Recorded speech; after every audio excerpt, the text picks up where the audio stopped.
Hi friends, welcome to Sirisha's food. ఈరోజు నేను సమోసా చేస్తున్నాను. వీడియో స్కిప్ చేయకుండా లాస్ట్ వరకు చూడండి. అలాగే మా వీడియో నచ్చినట్టయితే ఒక లైక్ చేయండి. హాఫ్ కప్పు మైదా పిండి తీసుకుంటున్నా. కొద్దిగా సాల్ట్, కొంచెం ఆయిల్ వేసుకొని ఒకసారి అంతా బాగా కలిసేలా కలుపుకోవాలి. కొద్దిగా వాటర్ వేసుకొని అంత బాగా కలిసేలా మెత్తగా కలుపుకోవాలి.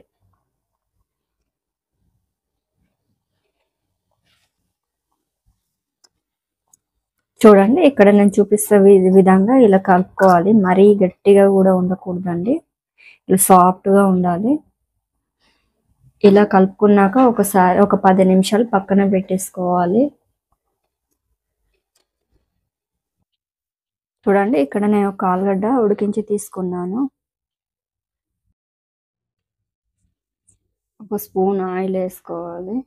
ఆయిల్ ఇటాక కొంచెం జీలకర్ర, కరివేపాకు, పచ్చిమిర్చి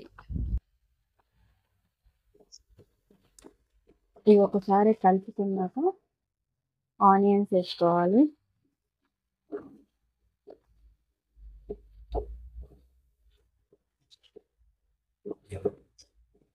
మన పిండి నానే లోపల ఇది రెడీ చేసి పెట్టుకోవాలండి.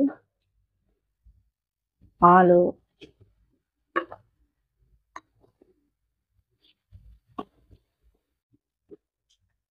కొన్ని అటుకులు అండి. నేను ఇక్కడ చూడండి, ఇలా కొంచెం ఇలా అనుకొని తీసుకోవాలి.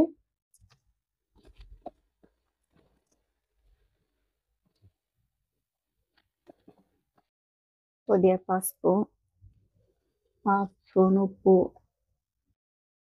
ఇవి మరొకసారి కలుపుకోవాలి. కొంచెం కారం, కొంచెం ధనియాల పౌడర్, ఇలా అంతా కలిసేలా బాగా కలుపుకొని ఒక 2 నిమిషాలు మగ్గనిచ్చుకుందాం. చూడండి, 2 నిమిషాల తర్వాత ఇలా అయ్యాక మనం ఇప్పుడు స్టవ్ ఆఫ్ చేసుకుందాం. చూడండి, 10 నిమిషాల తర్వాత మనకి ఇలా పిండి వచ్చేది కదా, మళ్ళీ ఒకసారి ఒక 2 నిమిషాలు కలుపుకోవాలి ఇలా బాగా.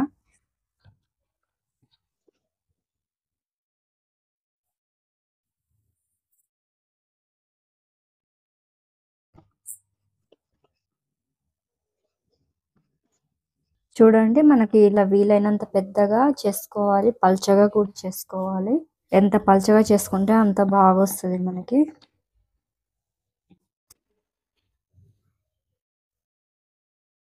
అన్నీ ఇలా కాల్చుకోవాలి. మరీ ఎక్కువ కాల్చుకోకూడదండి, జస్ట్ అలా ఒక 10 సెకండ్లు అంతే, అంతకంటే ఎక్కువ కాల్చకూడదు. ఇలా కాలితే సరిపోతుందండి, అంతే. అన్నీ ఇలా కాల్చుకున్నాక ఇప్పుడు మనం అన్నీ ఈక్వల్గా కట్ చేసుకోవాలి.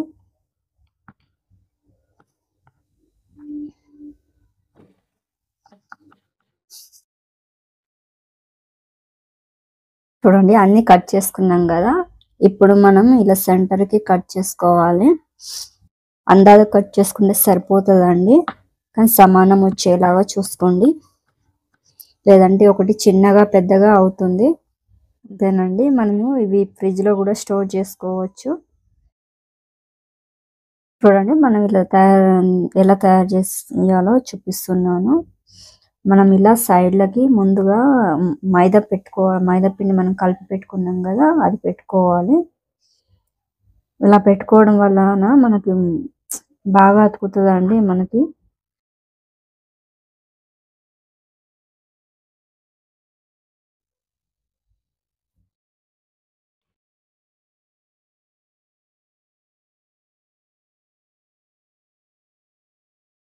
ఎక్కడైనా మనకు అతకలేదంటే మైదా పిండి పెట్టేసి అతికించుకోవాలి. అంతేనండి, అన్నీ కూడా మనం ఇలాగే రెడీ చేసి పెట్టుకోవాలి. పైన ఒక కడాయి పెట్టుకొని డీప్ ఫ్రైకి సరిపడా ఆయిల్ వేసుకోవాలి.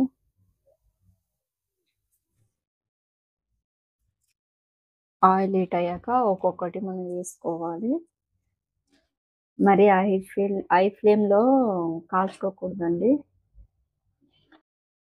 ఇలా ఒకవైపు కాల్చాక మరోవైపు తిప్పుకొని కాల్చుకోవాలి.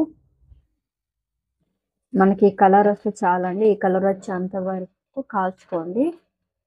ఇలాగే మరి అన్నీ కూడా కాల్చుకోవాలి. అంతేనండి, చాలా ఈజీ రెసిపీ అండి, చాలా బాగుంటుంది.